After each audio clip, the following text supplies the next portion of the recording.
Ito lamang ang lungsod sa mundo kung saan iligal ang kamatayan.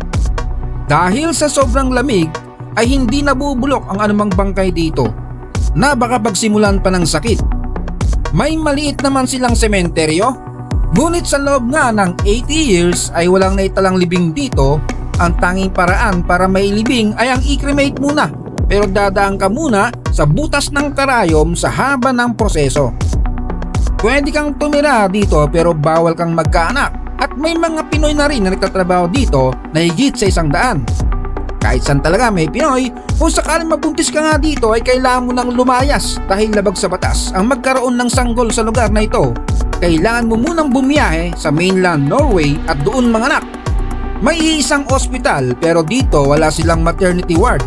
Ang lungsod na ito ay ang Longyearbyen, Svalbard sa pagitan ng mainland Norway at North Pole, na umaabot lang naman ang lamig sa temperature na negative 17 degrees Celsius. Dito ay doble ang dami ng polar bear kaysa sa mga tao na humigit kumulang 2,000 lang residente ang namumuhay.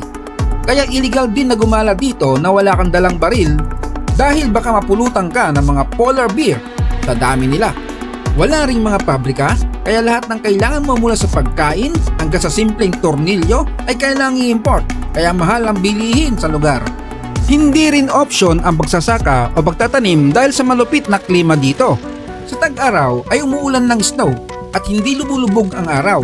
Sa taglamig naman ay kabaliktaran ang nangyayari.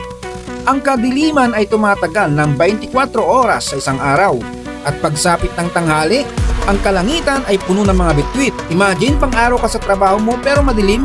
Diba nakakalito? Ang video nga na ito ay ganap na 10:00 pa lang ng umaga. Ipinagbabawal rin ang mga pusa para iligtas ang lokal na population ng mga Arctic bird. Baka malapanimunin. Ang mga dumayo at tumira dito ay may kanya-kanyang dahilan. Ang ilan ay ang mga adventurer sa paghahanap ng isang bagong pakikipagsapalaran sa Arctic. Ang ilan naman ay nandito para pag-aralan ang lugar at manaliksik.